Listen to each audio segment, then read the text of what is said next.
Israel में हमलों से उड़ गई है नेतन्याहू की नींद।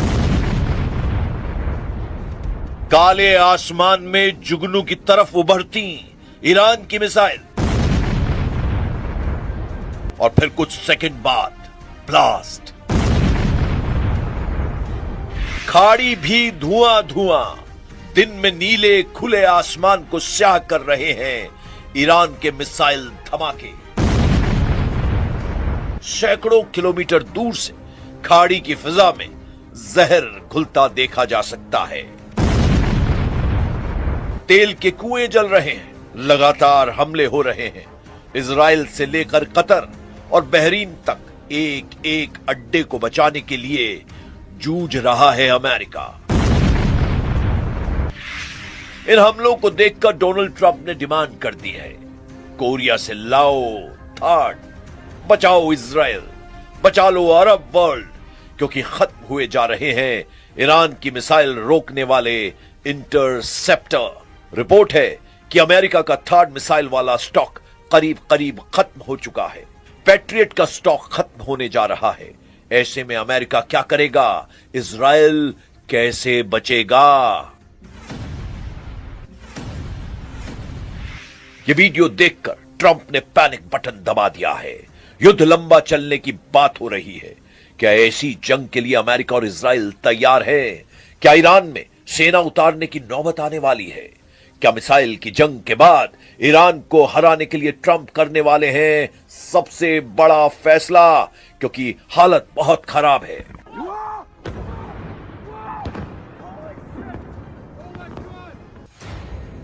वॉल स्ट्रीट जर्नल की खबर ने अलर्ट जारी कर दिया है कि मिसाइल डिफेंस सिस्टम के लिए मिसाइल खत्म हो रही है। यह खबर ऐसी है कि नेतन्याहू अपना माथा पकड़ने को मजबूर हो जाएंगे। अमेरिका के अखबार ने लिखा है कि ईरान के मिसाइल अटैक को रोकना अब इजराइल के लिए मुश्किल होगा। इजराइल के तमाम मिसाइल डिफेंस सिस्टम के सामने बड़ा संकट गहरा गया है। अमेरिका में छपी खबर बता रही है कि नेतन्याहू और डोनाल्ड ट्रंप को फौरन कोई कदम उठाना होगा, नहीं तो ईरान की मिसाइलों के सामने टिकना मुश्किल हो जाएगा। इजराइल पहले ही अपने डिफेंस सिस्टम को लेकर जूझ रहा है। आयरन डोम बन गया आयरन मोम। ईरान की मिसाइलों ने पिघला डाला। यह बहुत परेशान करने वाली खबर है। इसी पर हड़कंप मचा हुआ है। ताबड़तोड़ हमलों से गूंजा इजराइल। तेल Aviv, Haifa, Nevatim, Beersheba, Netanyahu की नींद उड़ाने वाले धमाकों से बेचैन हो गए हैं ट्रंप। अमेरिका के थाड को फाड़ डाला। ईरान ने निकाल लिया है मास्टर किलर खैबर शिकन। इसका लगातार शिकार बन रहा है डोनाल्ड ट्रंप का सिस्टम। ट्रंप ने कोरिया और यूरोप में फोन मिलाकर बुलाने शुरू कर दिए हैं अपने नए डिफेंस सिस्टम। पेंटागन को ऑर्डर मिला है, जल्दी लाओ और थाड, जल्दी मंगवाओ और पैट्रियट, क्योंकि युद्ध शुरू होते ही खत्म होने लगे हैं अमेरिका के इंटरसेप्टर, यानी वो मिसाइल जो दुश्मन के ड्रोन और मिसाइल को रोक रही है।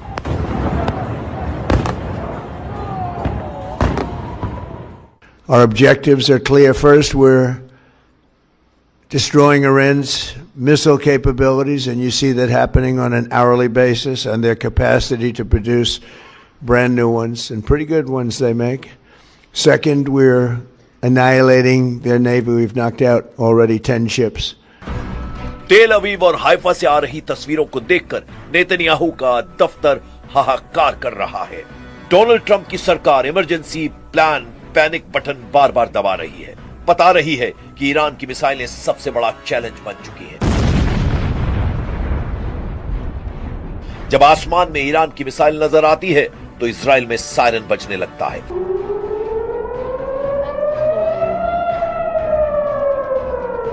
लोग पहुंच जाते हैं बंकर में और नेतन्याहू फोन करते हैं कमांडर्स को। इजराइल और अमेरिका दोनों का फोकस है ईरान की मिसाइल गोदाम।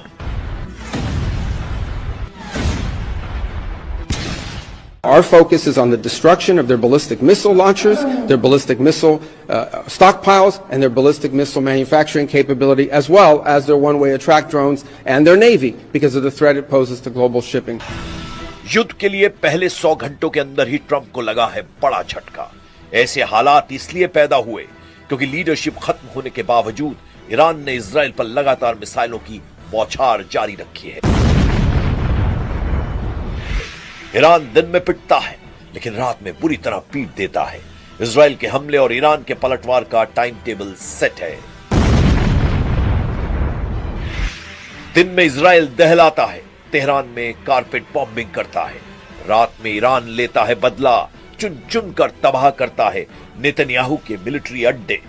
ऐसे युद्ध में फंस गया है पूरा पश्चिम एशिया, जिसको रोकते रोकते पूरी तरह तबाह हो जाएंगे कई देश।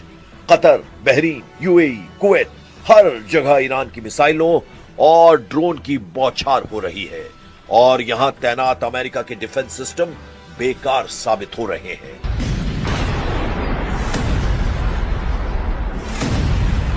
ईरान के खिलाफ अमेरिका और इजराइल का युद्ध 24 घंटे में पूरी तरह पलट चुका है। अमेरिका की तरफ से ऐसा अलर्ट आया है कि नेतन्याहू के पैरों तले जमीन खिसक सकती है। अमेरिका के थाट के साथ साथ इजराइल के एरो डिफेंस सिस्टम के लिए भी बहुत बुरी खबर है।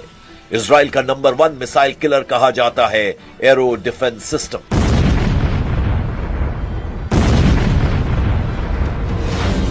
एरो इजराइल का अपना मिसाइल डिफेंस सिस्टम है। इसकी रेंज 2500 किलोमीटर है। यह अंतरिक्ष में जाकर भी दुश्मन की मिसाइल को रोक सकता है, यानी ईरान की कई मिसाइल अंतरिक्ष से वापस वायुमंडल या फिर कहें कि इजराइल के आसमान में दाखिल भी नहीं हो पाती होंगी, क्योंकि एरो सिस्टम उन्हें पहले ही खत्म कर चुका होता है।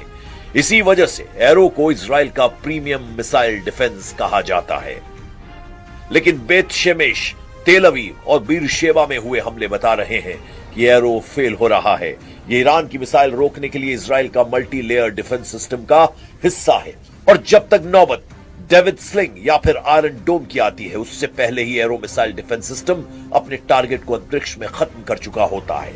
ऐसे दावे किए जाते हैं, लेकिन एरो का लगातार इस्तेमाल करने से इजराइल की युद्ध वाली फैक्ट्री पर जबरदस्त दबाव पड़ा है, क्योंकि गोली से लेकर मिसाइल तक दुश्मन को खत्म करने वाले हर हथियार की एक कीमत होती है।